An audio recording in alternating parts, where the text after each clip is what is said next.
Please, Sure. একটা.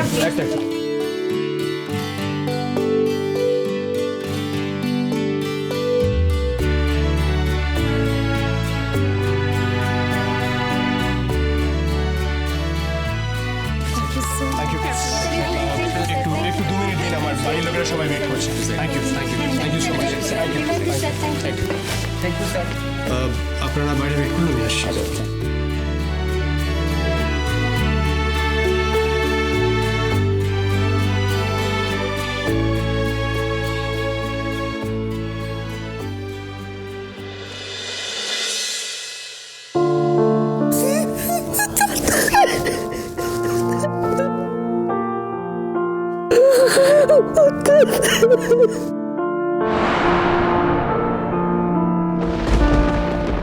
আচ্ছা মা,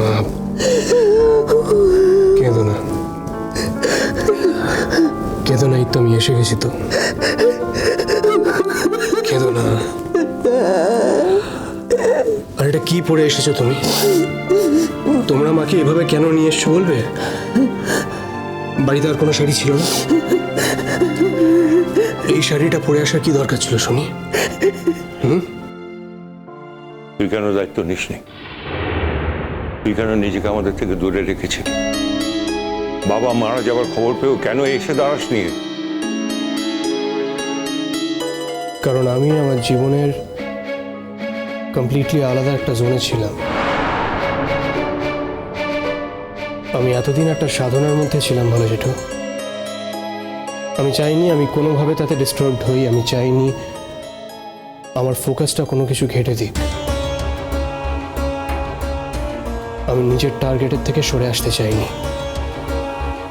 তাছাড়া আমি এসে কি করতাম বলো? আমি ফিরে এলেও কটা দিন তোমাদের পাশে থাকতে পারতাম? আমাকে তো সেই চলে যেতে হতো। তাই আমার মনে হলো যে যেটা অ্যাচিভ করতে গেছি সেটা অ্যাচিভ করে একেবারে ফিরে আসাটাই বেটার।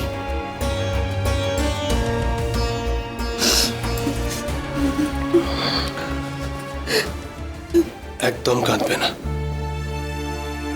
আমি চলে এসেছি তো, আর আমি কোথাও যাব না। কাঁদবে না। আর তোমার কোনো চিন্তা নেই মা।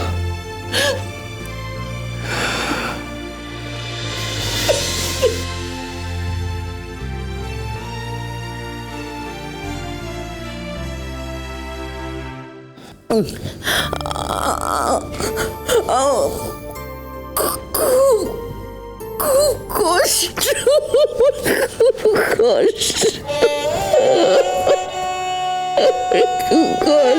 দাদা।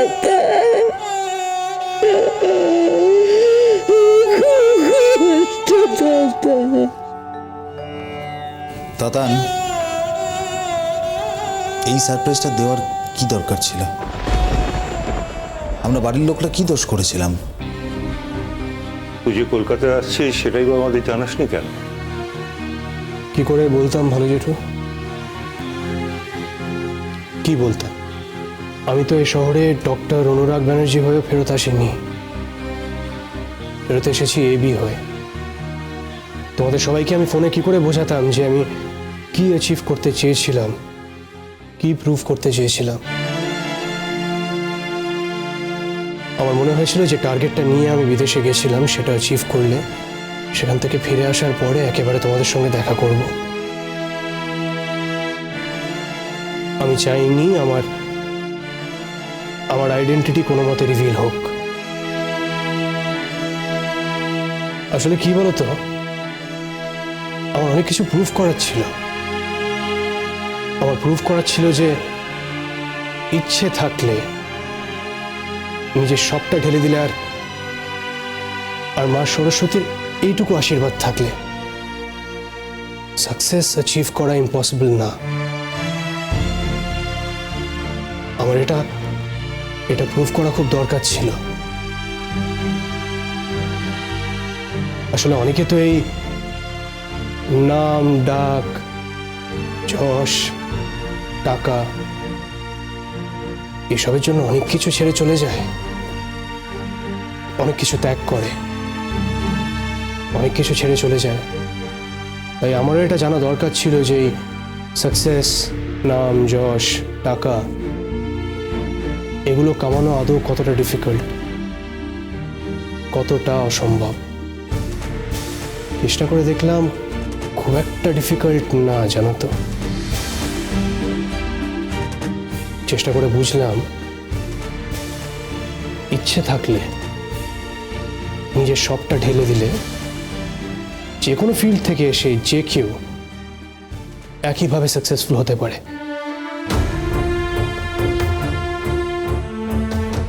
হয়তো আরো বেশি হতে পারে। এইটা কারোর কাছে প্রুফ করা আমার কাছে বোধহয় খুব ইম্পর্টেন্ট ছিল। তার মানে তুই ডাক্তারিটা একেবারেই ছেড়ে দিলি? না, আমি কিছুই ছাড়িনি বলো যেটি।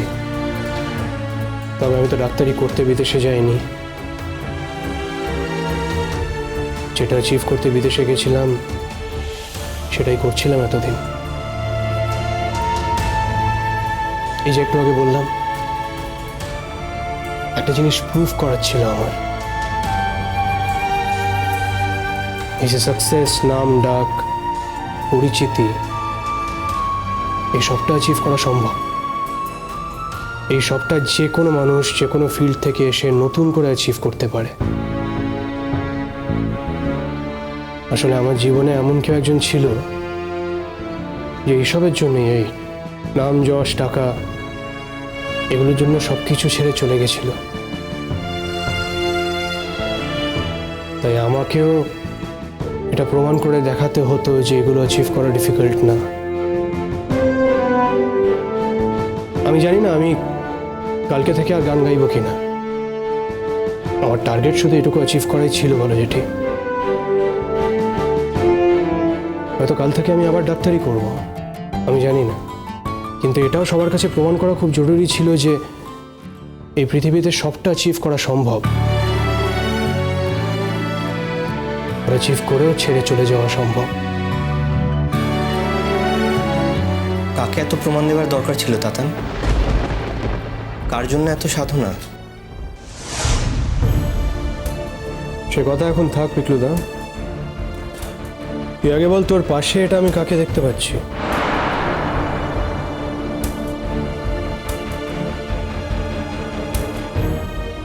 অনুরাগ, তুমি না চাইলে আমি এখান থেকে চলে যাব, কিন্তু আজ আমি একা নই। আমার সঙ্গে রয়েছে তোমাদের বংশের সন্তান।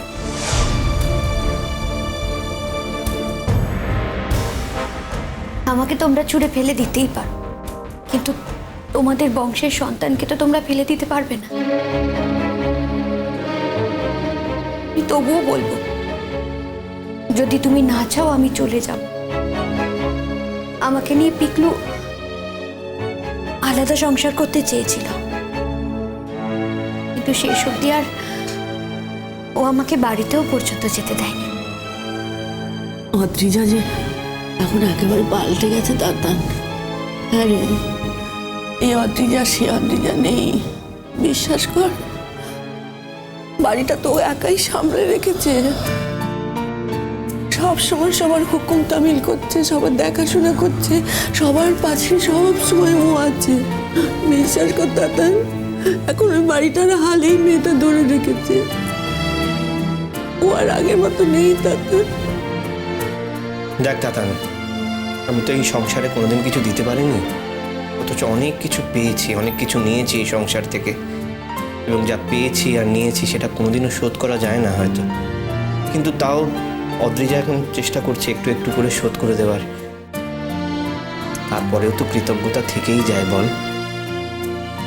আমার হয়ে, আমার বিহাফে সেই কৃতজ্ঞতার দাবি নিয়ে অদ্রিজা এখানে অপেক্ষা করছে। ও তো তোর প্রতিও কৃতজ্ঞ, চরম কৃতজ্ঞ, সে কথাটাই তো আমাকে সবসময় বলে। অদ্রিজা আমার কাছে কৃতজ্ঞ কেন? আমি ওর কৃতজ্ঞ থাকার মতো কি করলাম? তুমি না থাকলে যে আমি এই পরিবারের মানুষগুলোকে চিনতাম না। পিকলুর মতো একজন রত্নর সঙ্গে আমার আলাপই হতো না। সারা পৃথিবীর কাছে যখন আমি কবরে ঢুকে যাচ্ছি, যখন সবাই সবার জীবন থেকে আমাকে দূরে ঠেলে দিচ্ছিল, তখন শুধু এই মানুষটা আমার পাশে ছিল, আমার হাত ধরে টেনে তুলেছে আমাকে আলোতে। আর তুমি না থাকলে এই আলোটা তো আমি পেতামই না।